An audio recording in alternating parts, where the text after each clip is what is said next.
Good evening, everybody, and welcome to the Toon Review for tonight's show. Welcome in one and all. Thank you once again for tuning in to us. Yes, it looks like we are colour coordinated tonight, guys, as if we are professional. Those of you that have been with us for quite some time now know that that isn't the case.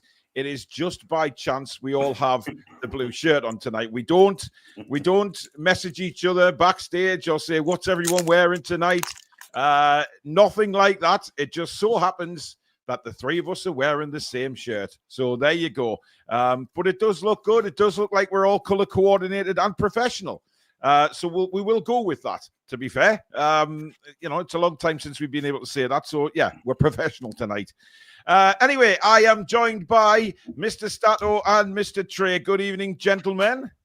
Good evening to the Toon Review Massive, the Magpie Massive, and all you fantastic, superb, absolutely superb people out there in Viewerland. Good evening. I mean, Billy, you've obviously, we haven't done a geek proper show since Thursday, so obviously, you're very prepped for that speech. Yes.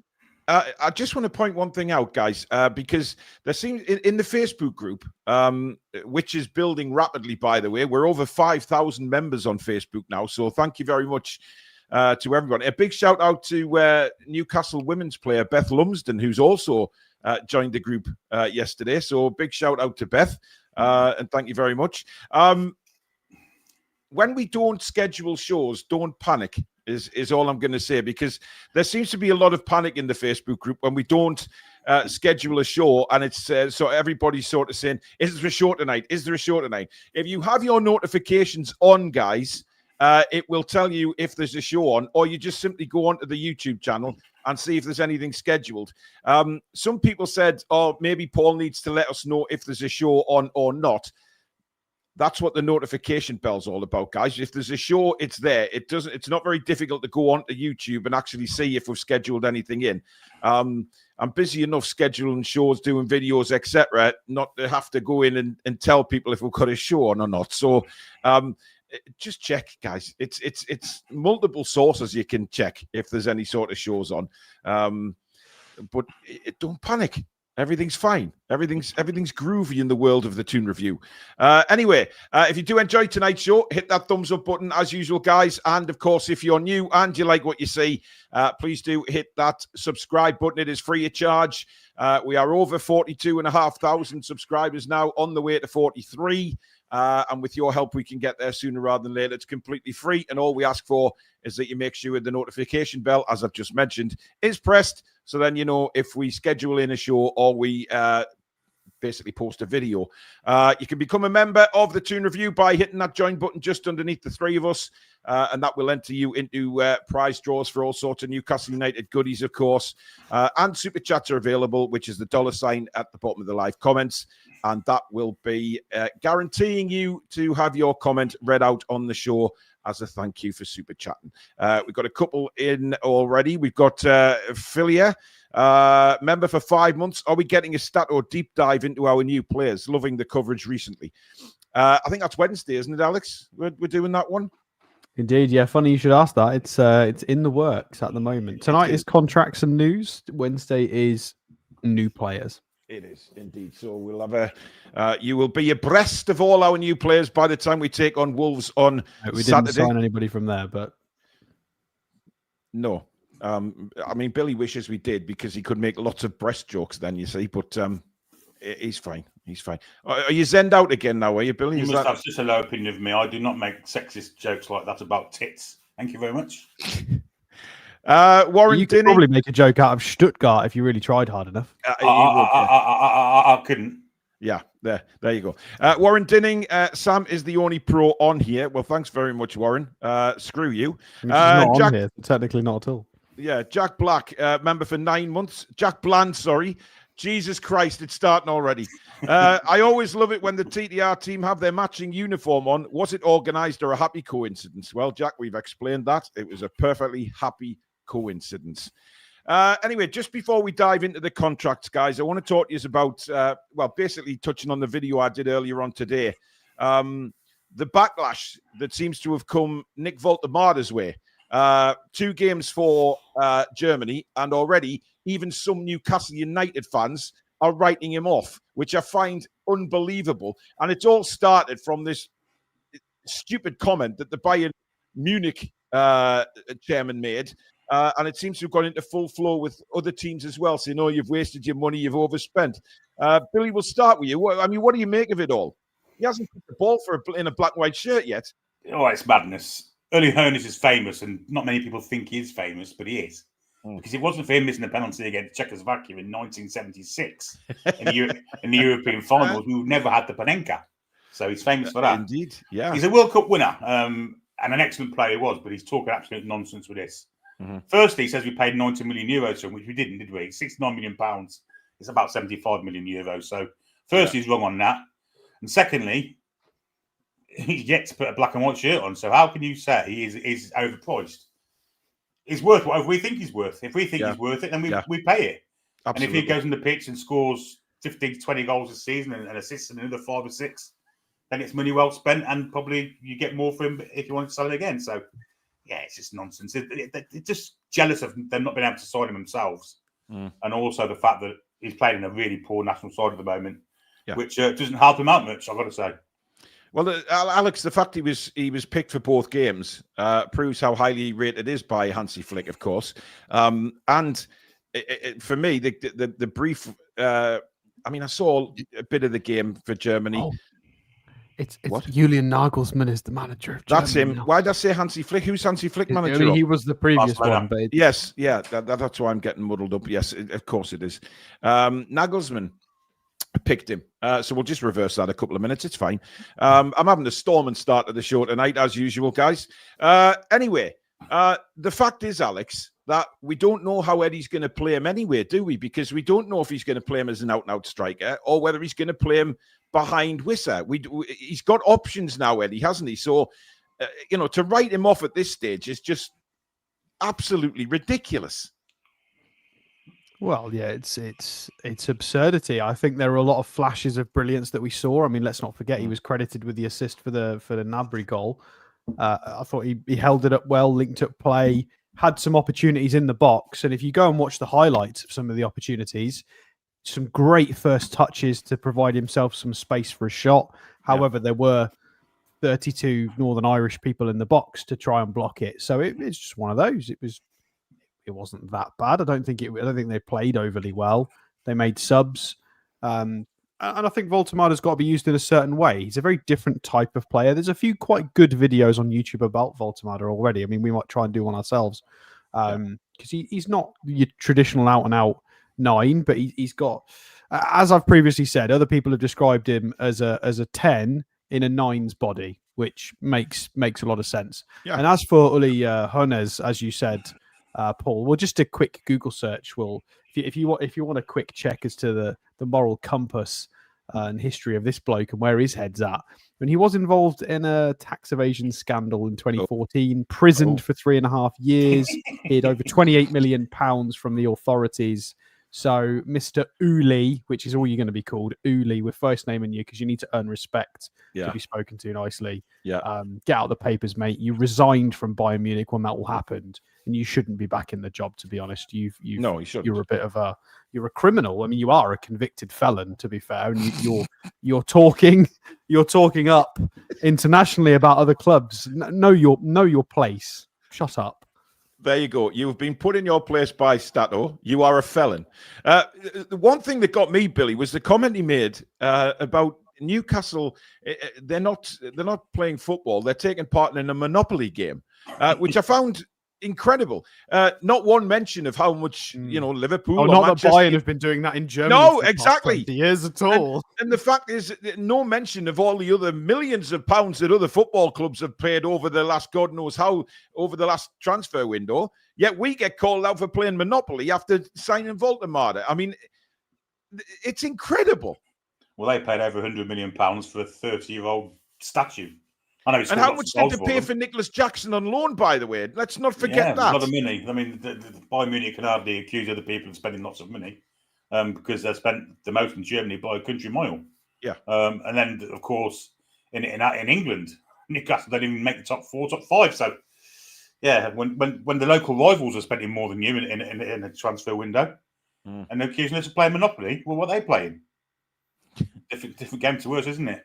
It's ridiculous. It's jealousy. It's people. Yeah, but it's a massive perception. contrast to other German opinions. When you look at the comments from Tony Kroos, Well, exactly, it's been very of course flattering. Yeah, it's just a difference in personality. You get nice people and stupid people in all cultures and walks of life, and this is a prime example of that. Yeah, it is. Just ridiculous. Michael McIntyre with a super sticker. Thank you very much, Michael. Darren Cox says, I'm at the game on Saturday. Can't wait to see the lads. Well, me and Alex will be at the game. Looking forward to it. We'll be at the Barcelona game as well. So Billy has the next 2 home games all to himself, which he did a Let's hope they're better than the Saturdays, eh? Good blimey. Well, yes. You've got it all to do again tomorrow night, though, Billy. So, oh, God, yeah. Great promotion for the watch along tomorrow night. No, it's not my fault. England's got a manager who put a fucking glass. Oh, it's so bad, man. It's so bad. Fine. We'll have some more Newcastle players starting tomorrow, so at least we get to watch them. Yeah, and we get to build up for it's Premier League is back on. Oh, Saturday. I did also have a lovely "told you so" for a few people at work today because I got bantered last year for saying that Elliot Anderson is a future England player. Yeah, absolutely. I got slaughtered for that by a bunch of people who were just cartel club supporters. Yeah, and not only has he made his senior debut for England team, he got man of the match as well. So yeah, he did quite right as well. By the way, it did come out today that we don't have a buyback clause in the agreement. Oh, no, of course we don't. So we were desperate. Yeah, but they said that something may have been built into the contract. I can only imagine that's first refusal or something. But he will go at market value if we were to sort of put a bid in for him. So, I mean, I think Elliot Anderson will come back to Newcastle at one stage. But I don't think it's going to be anytime soon. Insanity says, all the Voltemata hate is just daft. Let Eddie get his hands on him and he'll become class. Alex, I like your mic. Oh, thank you. Well, it's actually Paul's mic, but thank you. Yes, it suits you though, Alex. You know, it gives you a glow. They even commented about it on Sky Sports, which is quite amusing. I know. I mean, it's an RGB mic, and I still don't know what RGB means. If someone out there knows what the hell it means, red, green, blue, glowy, red, green, blue. I'd say red, green. Well, that's purple, Billy. So I'm not sure. Blue now. Red, green, blue. Well, it's blue now, but I could sing a rainbow. Jexol says, please could we discuss the Man City ruling? It seems to me a cop-out, potentially where they have backed down for an out-of-court settlement. The effect of such is clearly one-sided. We'll come on to that in a second. Andy says, don't worry, Bonnie lads. When War Eddie gets his hands on him, he'll be a diamond for the Toon. Evening, lads. And Warren again says, Voltemata's movement was static like a corner flag. Oh, see, there you go. I mean, I don't agree with that at all, Warren. I think you've been very harsh, but, you know. There was a moment in the box where he did a fantastic first touch and shift to get a shot away. And got an assist. He did a couple of good things considering the service was awful. And every time he got the ball in the box, there was 4 people around him. Yeah. What do you want him to do? And I think the service to him was dire, by the way. Philip with a super chat. Our stadium has houses on one side, a pub on another, a hotel on the other. It's the closest we get to Monopoly. Good point. Very true. Very, very good point. Anyway, let's just touch on the Man City ruling, Alex, because very, very interesting that the out-of-court settlement was all done and, sorted out. What do you make of it all? I'm not 100% sure what the final ruling was. It looks like they've just kind of swept it under the rug somewhat. Well, they've called it an out-of-court settlement, whatever that may be. I have no idea. It's quite easy. Well, it's quite easy. I think everything still stands then in regards to fair market value, which is not a good thing for us. It's logically not a good thing in business. It doesn't really make sense because ultimately, when you're looking at associated party transactions, right? When you're looking at sponsorships, when you're looking at putting money into something, you typically put money in for projected growth, not for what your current standings are. If anything, you might even be quite risky and put a bit more in. It's typical business practice, right? Whereas if clubs are kind of handcuffed into only being able to implement financial sort of schemes and sponsorships at the current level, how are they ever supposed to grow that? Yeah. So you can't grow without the revenue, but you can't get the revenue without the growth. It's very counterintuitive. It's very much, as Billy always says, they pulled the ladder up behind them. It doesn't really make sense. So, you know, you look at all the Spurs valuations and stuff that have been floated around in the last few days of, was it £4 billion, which is outrageous, by the way. I know they've got a nice stadium. It just really doesn't make sense. If you want to get a sponsorship deal, whether it's £100 million a year, if let's say Spurs, I mean, who are we trying to catch the coattails of currently? Probably Spurs, isn't it? You would imagine, out of the cartel 6, we're trying to close Spurs down that gap. So if Spurs have a deal for 130 per year on something, we couldn't really exceed that. If we went and settled on a sponsorship that was over 130, that would be considered a bit odd and not fair market value, because we're not at the same level as Spurs are in many regards, which is outrageous because we're trying to overtake them. So you're forever pegged at a certain position. And I just don't think it makes sense at all. It's very odd. For Man City, what happened was they realised that when originally this ruling came out, that 4 or 5 parts of it were actually against the law. Went to court, went to appeal. They said, yep, 4 or 5 parts of this ruling is illegal. The Premier League changed them, got rid of them. Man City still weren't satisfied with it. And then they had this drawn out argument where it was going to go to court. Man City now accepting that the rules now are okay. The ramifications of this, I don't think you'll see until the 115 charges come up. I think there's a bit of a give and take there. And I think you might see a bit of a watered down issue on that 115 charges because Man City have stood down on this. That's what I think's happening there. I think it's a bit of political brinkmanship, if you like. Political brinkmanship. I never thought I'd hear that tonight, but there you go. Yeah, I mean, just get on with it. You know what I mean? Does this have anything to do with the 115 charges? No, not directly. But I think the fact they're back down on it may bring in 115 to be watered down a little bit. Yeah, which nobody still knows the results of, even though the case finished how long ago now? No. Just unbelievable.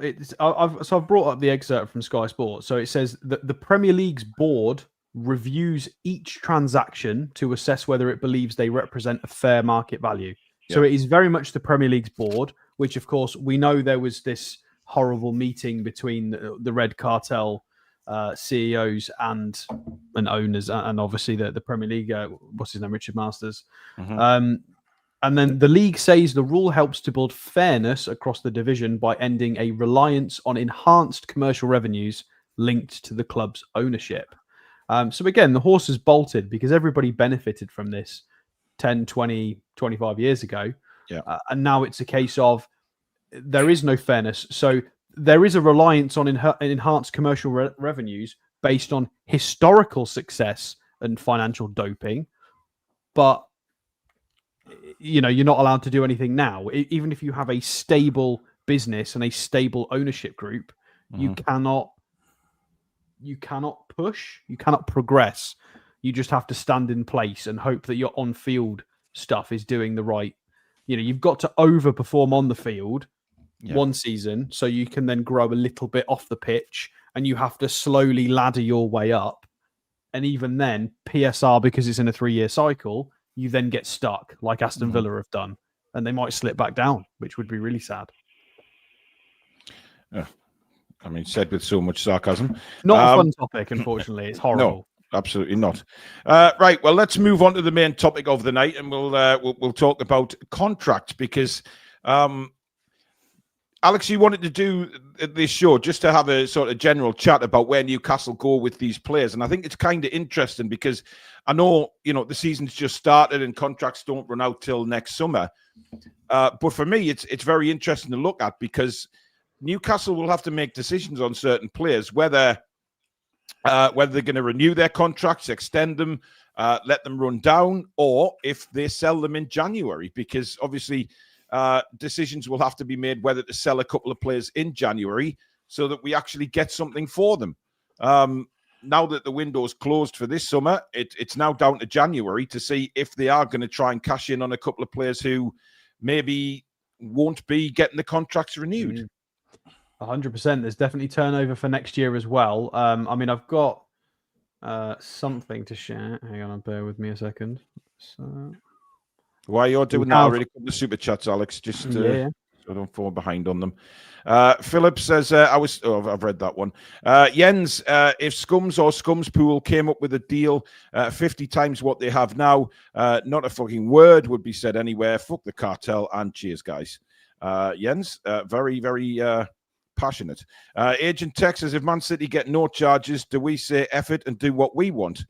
And Channel Right says, RGB colours allowing multiple colour transitions. There we go. Oh, go for it, Alex. Lovely protein powder adverts on here. Let's fantastic. Get rid of that, shall we? Is that Mick Jagger? Oh no, someone's woman's arse. So we've got some players on this list who have not been given a contract length on transfer marks, maybe because we're not 100% sure. It's not been 100% confirmed.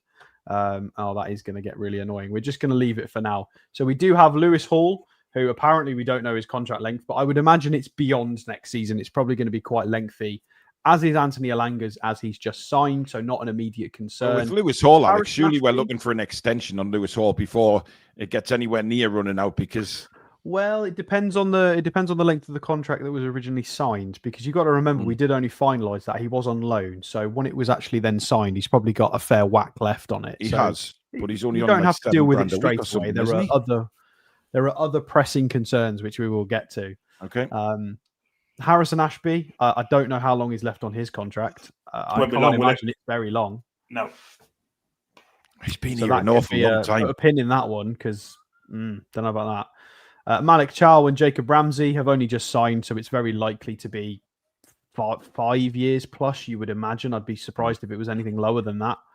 Anthony Gordon, of course, signed last year a brand new, very long contract. So he is, even though it doesn't state when that ends, it's probably like 2029, 2030, something like that. Voltemada and Visser, of course, have just signed. So long contracts, don't care. John Ruddy, do we care?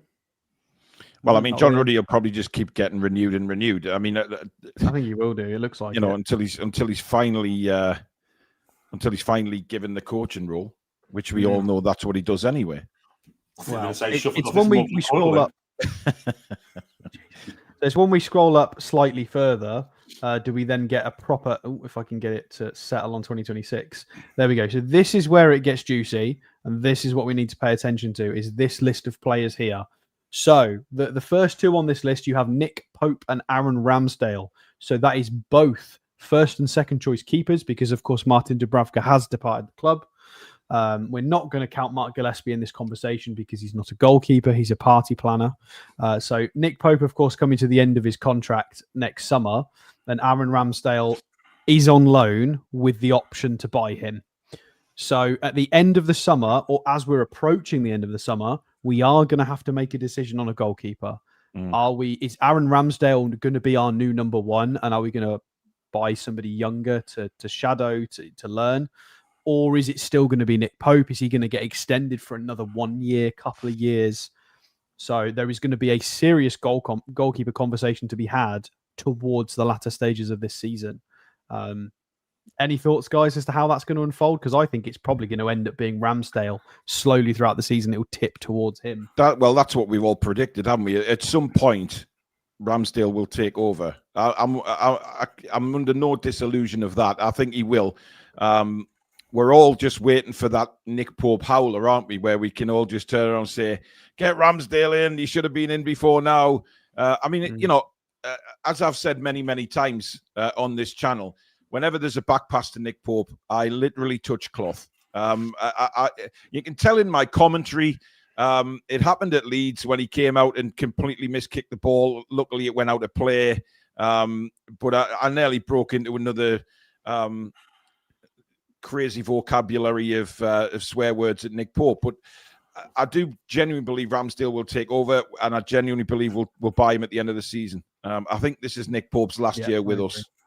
I think he will move on. Billy, I don't know what you think. No, I agree. Yeah, I think that Nick Pope will be leaving at the end of the season and on a free somewhere, and Aaron Ramsdale will be signed as the number one goalkeeper.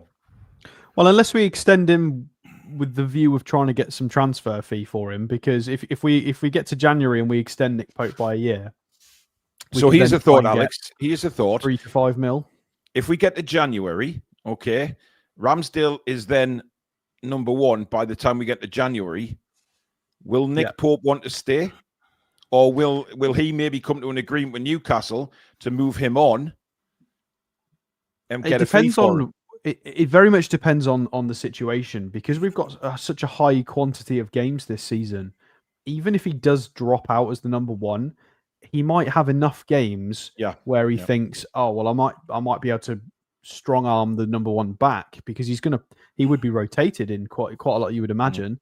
So even if that does happen, it's not, the door is not shut. You know, Ramsdale might not work. We might hate him. He might not suit the team. I doubt it, but you never know in life, do you? It might go wrong, in which case Pope might be straight back in. You know, look what happened with Martin Dubravka last year. We never expected him to come back in and and he improved his sweeping. He's coming off his line. He was much better.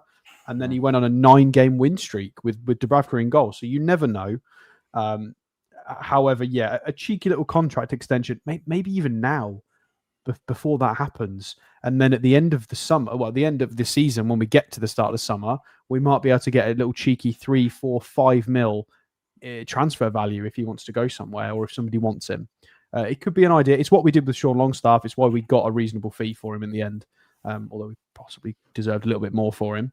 So, goalkeeper-wise, it's curious. I mean, if we lost Nick Pope, then that means that Gillespie or Ruddy would be the backup. So that may I'd go. Well, with we do have Max Thompson, but yes, I don't know if he's gone out on loan or if he's still around. I think he's still around. Mark Gillespie, I know it's got to be Max Thompson. You can't be using Mark Gillespie in competitive football matches. I think that's ridiculous. You wouldn't put the T lady at centre half, would you? So just not on.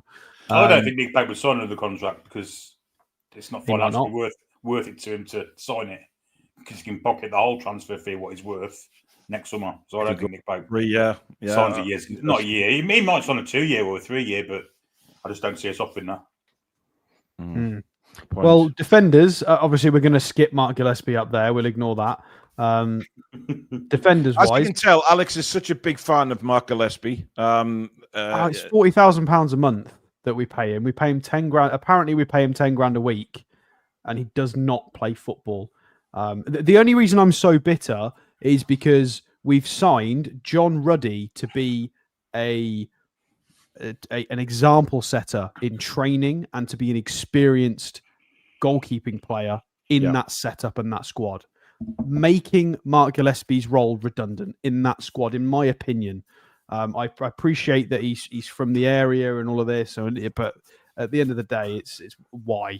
But there ain't no party like a Gillespie party starter. I don't think John absolutely. He probably hates me and everyone else who slags him off, but I'm sure he's a lovely bloke. But again, I want the best for the football club. Yeah, we're talking about football. That is my priority, and I don't think him at the club is the best for the football club, and that's just my opinion. A couple of super chats before we go into the defenders. Sorry, Billy? We've seen him play, so we know he's got more chance of keeping. Oh, God. We all remember the Australian All-Stars game, and we quickly forget that. Kilo Sierra says, did you coordinate the shirts on purpose? No, we said that at the start, matey. Just happened to all have the same shirt on. We do not coordinate on here. We're not even scripted. So, that's just the way we are. We rock and roll on here. Andy says, if you could name the best side of Newcastle, would Waternali be in it of all time? Ooh, tough question. That would take some thought. I think both. I'll tell you what, we haven't done one of those shows for a couple of years. We did that a couple of years ago, didn't we? When we did best 11s. It'd be cool to revisit that now we've had cup wins and successes. Absolutely. Would Isak be in there? Yeah, because he wouldn't get. I can tell you now, he won't be in mine. Not a chance in hell. He blew all of that. Too. Absolutely. Isak in the 90s would get injured and never play again. To be fair, exactly. Calbrizio Romano says, completely unrelated. Do you think Voltemada will be our starter? And if not, how long until he will be in your opinion? Keen to see him play for us. Well, Friday night, we are doing the match preview for the Wolves game, so stay tuned for that, and you will see if we think Voltamada will play. Magpie Sparky says, I hope Gillespie's valuation says 200 quid and not 200 million. Yeah, I did sort of see that, and I thought, oh my God. Yeah. And Warren, 20 months a member. TTR is definitely my favourite waste of time, best by far. You're mine.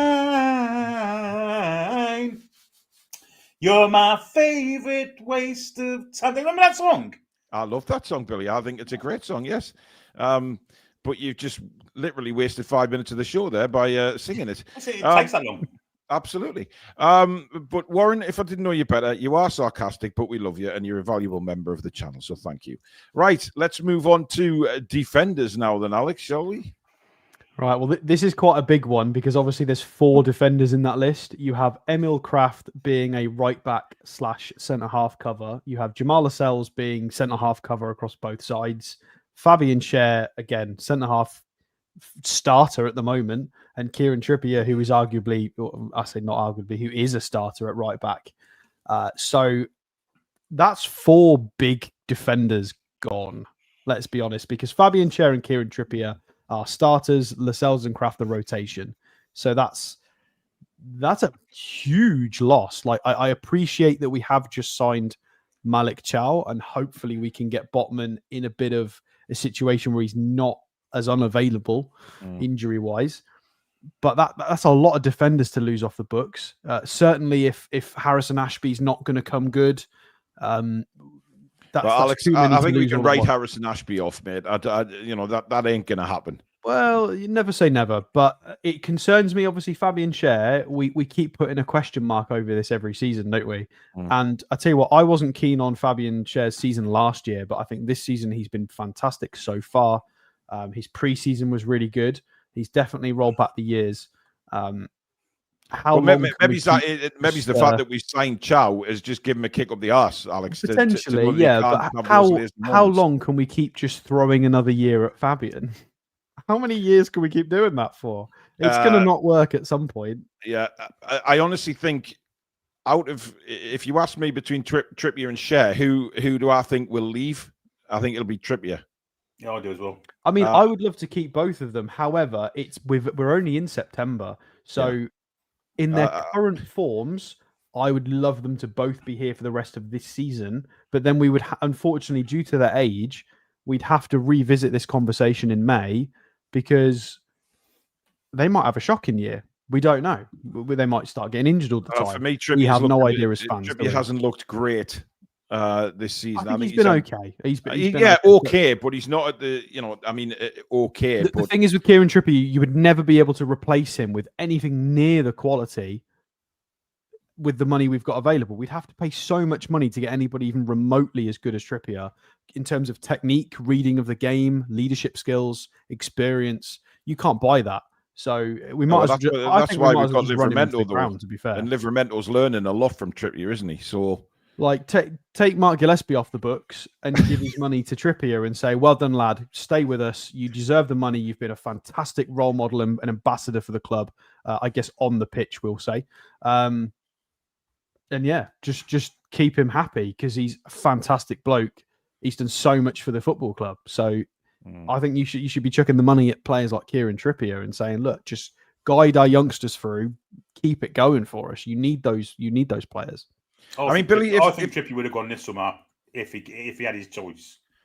But Billy, if Eddie Howe was to turn around to Trippier at the end of the season and say, look, we have a coaching role here for you, or a player coach role, do you think he'd possibly look at that, knowing that he's not going to get the football, time on the pitch that maybe, he's used to having? But if there's a coaching role there for him, does he seriously think about that? It's hard to say because on the pitch, after all his troubles last year when he wanted out because of what's happening to him in his private life, he started playing fantastic again. But I just don't think he wants to stay another season. I think he's going to finish here. And then at the end of the season, he'll go free somewhere, maybe even a championship club, maybe abroad. I mean, he was on the High Performance podcast. When was this? Like 18 months ago, something like that. And he did state that he doesn't want to stop playing. He would be happy to keep playing and drop levels because he wants to keep playing football. Because and those were his words. It was you can go and watch it on the podcast. So. Yeah, I think next season Trippier will be elsewhere. Personally, I mean, if what about Fabian Schär? Well, hypothetically, I think we'll keep Fabian Schär. I think we will as well. Yeah. Hypothetically, if Burnley got relegated, would Trips go back there? Drop the division? Wherever. Well, yeah, Barnsley. Burnley. He's from Bury. He's from Barnsley. Right. Yeah, he's from there, but he's played for. Even abroad, there was interest in him from abroad. So maybe I don't know. So it's his private life that's the thing. Trips go and play for Ibiza, so I'm sure he would be all right. Well, his current girlfriend would probably like that a lot. Is she from Newcastle? Is she? Yeah, maybe. Yeah, but she loves the parties though, doesn't she? Chloe Ferry, is it Chloe Ferry? I think it is. So she's a party girl. Paul keeping up the wags. Absolutely, man. Hey, you've got to keep up with everything. But anyway, all right. What about the two others then? So I think we're all in agreement that Fabian Schär, it's a lot more likely that he would get extended. Obviously, Trippier is older. What about the rotation in Jamal Lascelles and Kraft? Is it the end for Jamal Lascelles? Jamal's got to go. He has to. I mean, look. As much as Jamal's been listen, whether we think he's a good footballer or not, or I think he's improved under Eddie Howe since when he's played. However, I think the time is now. Lascelles is going to get nowhere near a first-team opportunity or any football. If we're looking at where we're looking, sort of upper echelons of the Premier League, Champions League football, all that kind of stuff on a regular basis, then Jamal Lascelles is not going to fit the grade. He's got to go. See, Kyle says Lascelles is very important behind the scenes. Yeah, but how many cheerleaders can we have all at once? That exactly. It's one of those. Yeah. We've already got Ruddy Gillespie. You want, what if Trips gets to a point where he's cheerleading, and then you've got Lascelles as well. We've got Ruddy doing it. Like, how many players are doing this? Like, I think Lascelles would be gone already if it wasn't for the fact that we kept him on while he was injured. I think this is last season. Potentially. Because we might have tried to get a fee for him, extend him a little bit, or everybody keeps asking about that dual nationality, by the way, for Lascelles. That is Barbados. It is Barbados, yes. He has dual citizenship with Barbados, so he could go and play for them, I think, because I don't think he's capped. I'm pretty sure he's not capped for England, so he could by rights. I don't know why he's not gone and played for Barbados. I definitely would if I was able to. That would be amazing. Plenty of biak and sandwiches in Red Stripe. Get in there. Maybe the Barbados manager's seen him. Possibly. Couple more super chats. Warren's back again. Ashley Young, 39 at Everton. Trips loads of time. I think he's finished now. He's 40 at Luton now, isn't he? Oh, he's at Luton, Ipswich. All right, okay. Ike for PM says, oh my God, Alan Parsons, sheer class. Anybody? I know he's a singer, but I don't know what he sang. Did he not sing Waste of Time? No, that was Owen Paul. Okay. Craft, everyone. Andy says, I never want to say this, Paul, but to replace Big Joe in January. New signing, midfield, Keys Smith for Stato to look up. Big Joe gone in January. Are you mental, Andy? I mean, we'll get to Big Joe. We'll have a look at that and we'll have that conversation. But for now, we need to do something with Emil Kraft. So apparently on this list, we're probably keeping Schär. That's one of the four. What about Emil Kraft? Is he another one? Well, he's a difficult one for me because again, we have to take. I guess we have to take the way we feel about him. We have to take that out of it because we think he's a wonderful servant to the club and he's improved again. One of these players that has improved under Eddie. But where does he fit in? Even as a squad member, where does Emil Kraft fit in? But what you also have to think of, guys, versatility, isn't he? He's covering two places at once. He is versatile. He might get of the year. If we do a clear out of all of these players, and let's say our first team back four is Lewis Hall, Botman, Malik Chow, Tino Livramento, and then you've got Dan Burn floating as well, potentially Alex Murphy, and still Fabian Schär. Who do you sign? Do you sign people to try and be ahead of them? Do you sign people to be rotation? And then we start this is again, this is a problem we've not faced yet. As we're growing, we're going to have to face this. Is trying to sign somebody that's comfortable being a backup, but might be able to challenge for that place. So, Tino Livramento is probably going to be pretty untouchable. So how do we then sign another right back? Well, this is the problem we've got. They're all going to be like, well, I'm never going to play in front of Tino Livramento, so why am I going to sign for the club? Well, if you're looking at sort of, I mean, I think we're all in agreement that Eddie's brought Malik Chow in, and he probably sees Chow and Botman as his centre backs for a few years to come. He wants them to be the main centre backs, or the Malik Chow signing makes no sense at all if that's not what Eddie's aiming for long term.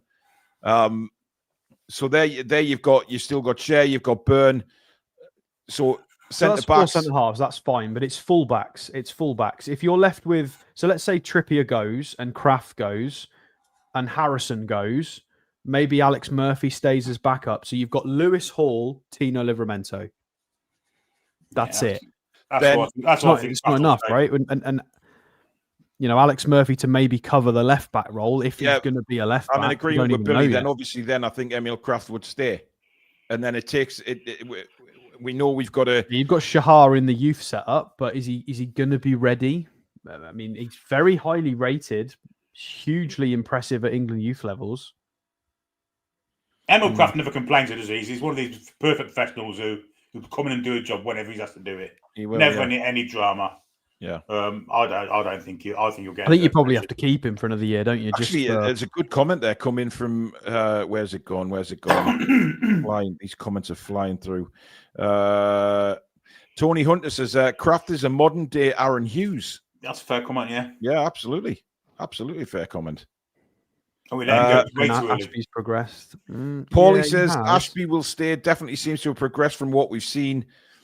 I'm not so sure. I'm not sold on Ashby at all. And certainly, if you ask, but if you ask people where he's actually been, he didn't get great reviews last season, did he? No, he's had terrible loan spells again, which is Shola. Anyway. All right. Well, we'll move on from this bit. We think we're keeping Kraft and Fabian Schär. So we would need more in, you would imagine. Again, guys, if we're trying to compete on four fronts, if we're trying to qualify for European competitions every year and compete in them and not be terrible, we need this much depth. But Alex, I think you make a good point of who do we sign, because you're going to approach these players. And if we're going for backups, how do you go about doing that? Because you can't go in and say, you're going to be playing regular football, because we can't promise that unless we're in, like we are this season, a lot of competition. We've never had this problem before. This is a new problem for us to face. Yeah, clubs do it, don't they? Clubs do it. Everyone does it. All clubs do it at certain levels, don't they? Yeah. You can't just have one player in each position. You always have a backup. No, absolutely. But it's trying to bring these players in, Billy, who know they're going to be a backup. That's the thing. But players aren't like that. Players won't see it like that. Players will see, well, if I could get in there and get a chance and prove my worth, I could, compete for my place. That's how I think it depends on the position. I hope there's a lot of players with that attitude. There is. They're competitive by nature, aren't they? There are the odd ones that think, bollocks, I'll just sit I'll just get paid to sit on the bench. Yeah. But let's say we're interested in a striker right now. Like, we've just signed two. Like, they're not going to get a game. No. It's one of those. Shall we move on to 2027? By the way, guys, big happy birthday to the dearly departed Gary Speed, of course. Yes. Would have been 56 years old today. What a player, not just for Newcastle, but for Everton, Leeds, Wales. Just a fantastic footballer. Do you have any good memories of Gary playing for Newcastle, guys? Because I just remember a header from, I think it was on the 18-yard line. I can't remember who it was against. He just rose like a fish and put it in the top corner. But his competitive nature. And I remember people were writing him off very early when he signed for us, saying that he wasn't a very good addition to the squad, but he ended up being magnificent. Well, he hadn't been great at Everton, to be honest. He joined a very poor Everton side, and you can never fault him for effort. But, I mean, when he was at Leeds, that season they won the league, he was outstanding. He was only about 22, 23 then. Yeah, he was, yeah. But I've never seen a player as good in the air for someone his height in 50-odd years of watching football. The only one that comes close, strangely enough, is someone with a similar name, David Speedy. They're both fantastic in the air. Yeah. But Gary Speed, Christ, the leap on him was unbelievable. Competitive, clever, intelligent, rarely gave the ball away, always gave you 100%. Outstanding player. And as everyone says, sadly missed. Alex? Yeah, no, I've got memories of him. Well, unfortunately, not very good not detailed memories of him. That was when I met Alan Shearer at Goodison Park. I got into the tunnel because we got some. My father was family friends with the Jeffers family. You've never mentioned that before, Jeffers. Alex. You've never mentioned but there's probably that. a lot of people watching that haven't heard this. So, and I ignored. Unfortunately, I was very young and naive, and I ignored most of the players coming through the tunnel at the time because I was just waiting for Alan Shearer at the end of the tunnel. So, and Gary Speed was among them, and gave me a hair ruffle, and I was just like, I'm waiting for Shearer, go away. So. I mean, that's terrible. That Alex. I didn't say that, of course, but that was my mindset as a youngster. I was. Do you think he would have done that to Luka Jovic, Billy? Absolutely not. Definitely not. No, definitely not. He would have fainted if Luka Jovic walked past him and ruffled his hair. Dear me. Fiorentina friend. Fiorentina friend. There was Big Dunk was there at the time. I'm pretty sure. Big Dunk, yeah. Dan Robinson says on a 10K run. Thanks for the awesome company. Warren says, what do you mean back again? Bit cheeky mutton chops. Warren, I'll slap you daft. Peter Garthwaite says, will the money we got for Isak wipe out what we have spent PSR-wise? Not quite, but it should certainly help. Warren's back again. Thank you, Warren. We need to get back in quickly for Gehi in January. He's mint. And Andy's been a member for 1 month now. War Gary Speed, respect, rest in peace. Sadly missed. Indeed. Right, we're moving on to 2027, Stato. Yeah, we're certainly not getting Mark Gahey because he wants Liverpool, and there was a leaked farewell video from Palace. So we are not taking the Scousers sloppy seconds. We will be signing our own targets. Thank you. He's not on the table. Nice, though, wouldn't it, if we did? Nah. Yeah, but when you've got to play a wanting Liverpool, Billy, I know, but if somehow managed to persuade him otherwise. Well, I mean, let's be honest. In recent times, we are 1-0 against Liverpool in cup finals. So let's continue our own recruitment and continue our win streak against them in cup finals. Because Arne Slot is 0 for 2. He's lost both of his cup finals at Wembley so far. So we'll just keep it at that. 2027, of course, Sven Botman, Joe Willock, Jacob Murphy, and Dan Byrne. So this is a really curious one, guys, because obviously this is not next summer. This will be the one after. So we've obviously got to put some logic and sense behind this. Joe Willock. I think we try and sell Joe Willock this coming next summer. Well, yeah, you wouldn't be surprised if we tried to get something for him. I don't know what that is. Where is his jewel? It doesn't tell me. I am curious what his jewel says. That looks like New Zealand, doesn't it? No, there's another symbol in there that's not normally there. Yeah, Joe Willock. I think everybody is in agreement that we would likely tell you try if you and click on him, Alex. Yeah, but we'll open it in the new tab. Right, go on then. Let's go and have a look at Joe Willock once it's loaded. It is Montserrat. Oh, there you go. I couldn't have been more wrong with New Zealand. Although it's Montserrat. I don't know where Montserrat is. Joseph George Willock. That's a strong name. Hoofed off it. You what, mate? Isn't that island where the volcano went off and everyone got hoofed off it about 25 years ago? Hoofed off it? Yeah, evacuated. I was going to say evicted for get off my island. Christ, Billy. Possibly, yes. I'm not up to speed. Anyway, I'm surprised they didn't. I'm surprised it wasn't sold this summer. So I am really. I mean, well, it would have been too much too soon. We need depth, don't we? So yeah, but if you go back to the early shows in the transfer window, I think me and Billy were pretty sure that Willock. When's he going to play? We couldn't sell Sean and Joe Willock in one window. No, I think if Willock had gone, Sean wouldn't. I agree. So, but there you go. So Joe Willock to be sold. I tell you what, this one really concerns me. Now, hear me out on this one. Hear me out, because there's two schools of thought here. So Sven Botman either continues with injury issues and it's a bit of a non-starter, or he has an absolute blinder this year, and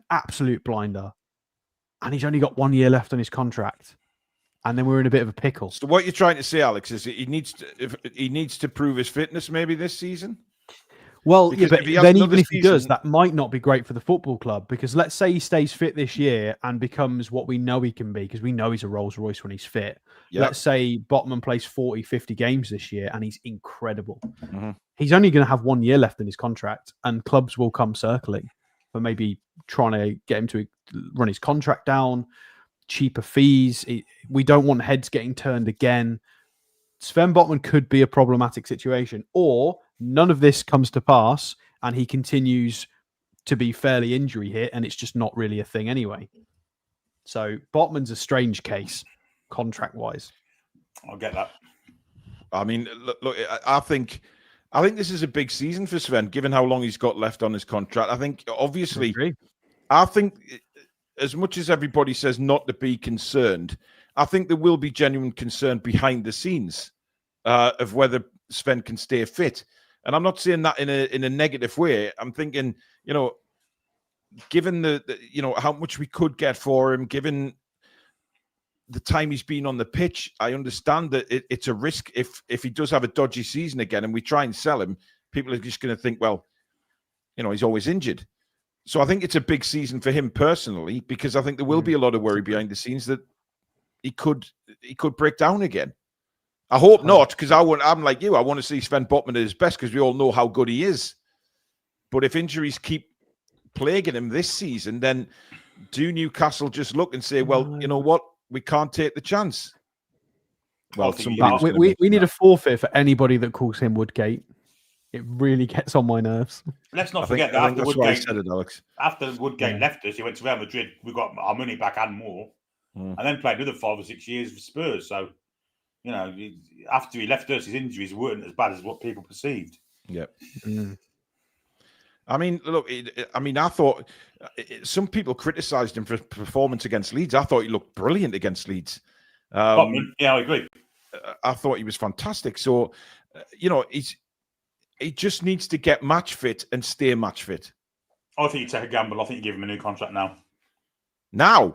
Well, Absolutely. actually, they were talking about that last week in the press, weren't they? Saying that Newcastle don't want a repeat of what's happened with Isak. So they were talking about Botman, Tonali, etc., possibly being offered new deals to stop this happening again. I don't think there's any situation where we don't get our money back for Sven Botman, even if he is injury prone. I think you just give him a contract extension now, and interesting, and ward off any potential vultures.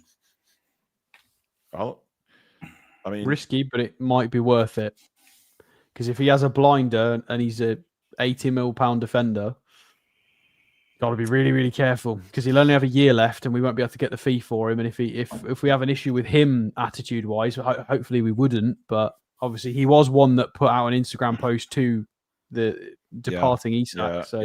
He was one of those, isn't it? Yeah, it's a strange one. It is a strange one. The Real Gamer, member for 1 month, says, loving the matching top, guys.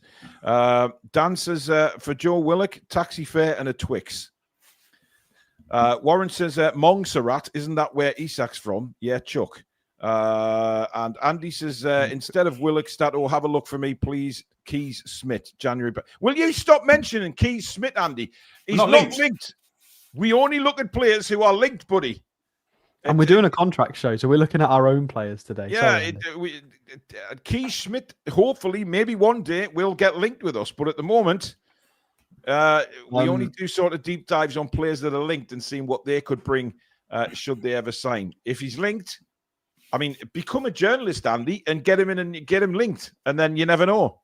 We could look at Keith Smith, his British counterpart. He's 48. Anyway, and he lives in Dan Byrne and Jacob Murphy. Let's keep this rolling, because there's loads more players to look at. So I think Dan Byrne is going to be in a similar situation to Emil Kraft is currently, but this will be in 2 years' time. And as long as he's still playing fine, I wouldn't be opposed to extending Byrne another year. Like he's an England regular at the moment. There's nothing wrong with Dan Byrne. To have him available when Botman's not available, I think is fantastic. I think that's a fairly open. Yeah, I think you give him a year's rolling contract, and whenever you want him to go, just let him go. I agree. What about Murphy? Can we say the same about Murphy? Yeah, but Dan Byrne's going to be 35 then, guys. Well, yeah, but it depends on what he's playing is like then. If he's available, if he's fit, if he's still doing it, Yeah, then exactly. it is what it I is. suppose different for centre halves, isn't it? I mean, we've seen many. Pepe was 43, wasn't he, when he was still playing European championships? Yeah, absolutely. I think Dan Burn deserves a year's rolling contract, not just for the way he's played, but just facts. But there's a lot of time between now and the summer of 2027. He's So got a World Cup next year where his value might go up to millions and millions and millions of pounds, mightn't it? Who knows? well, he's worth 6 mil at the moment, apparently. But if he has a great World Cup, it could be worth 60 million. Sorry, I'm just getting a message in my ear that there's a flock of pigs flying over my house. Jacob Murphy, who is, funny enough, dual nationality with Ireland, could go and get capped for Ireland, although it doesn't look like he wants to. I think he's still holding out for England, isn't he? Desperately. And just to make everybody feel just a little bit sick, apologies if you're eating your dinner. Oh God, here we go. This contract he's currently on was a Mike Ashley contract. Still, yeah, that's the expiry date of a Mike Ashley contract. So you say that, but it's worked out with him, hasn't it? Let's be honest. Yeah. Well, but not with the 12 others he did for us. What amazing vision Mike Ashley had. Oh yeah, throw long contracts at 12 players and one worked out. Yeah, had he had a 3-year contract, we'd never had that season. Federico Fernandez, Dwight Gale, Isaac Hayden, Jamal Lewis. He screwed us for about 3 years. He did. Could not buy anybody because we've got so much on the book. Alex, he screwed us since the day he walked in the door. Never mind, he screwed us for 3 years. He screwed us for 10. Manquillo as well. There was a lot of players that we just... Yeah, I didn't mind Manquillo. I thought Manquillo was a But in decent Jacob player. Murphy's case, he was good job he did. Because if he'd had a 3-year one, he'd have been fucking gone for nothing, wouldn't he? Well, it looked at one stage like he was going at the amount of loans he had. Yeah. I don't know. With Jacob. Right, we'll move up a bit. So this is where it gets a little bit tastier. So we've got Alex Murphy at 2028. That's fine. We can wait and see how he develops. There's no rush there. And now this starts to get a little bit concerning. Bruno until 2028. I think Bruno is possibly an exception because he is Mr. Newcastle United through and through. Yeah. So I don't know if everybody agrees with me there, but I'm less concerned about him.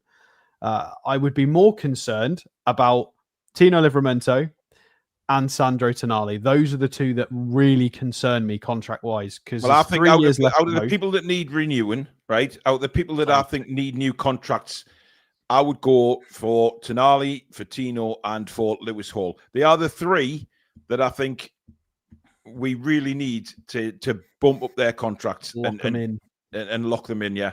I know you said you weren't concerned about Lewis Hall before, Alex, but I genuinely want Lewis Hall. Oh, no, I don't disagree with you. I still think if we could, then yeah, I agree. Yeah, I think that Tonali, Livramento, and Hall, because I think Lewis Hall and Livramento could well be our fullbacks for years to come, as well as England's. We've said that many times on here. But Sandro Tonali, I mean, he's made it quite clear how happy he is at Newcastle, along with Bruno in the summer. You know, they've both put out how happy they are. And I generally think Tonali, if he was offered a bigger extended contract, he would sign it, no problem.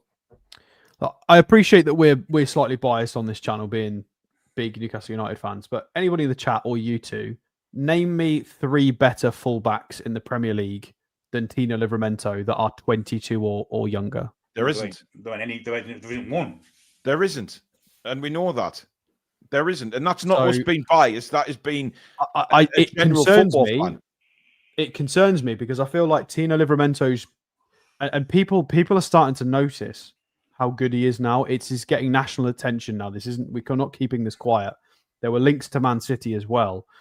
If he keeps progressing at the rate he's progressing, he could play for any team.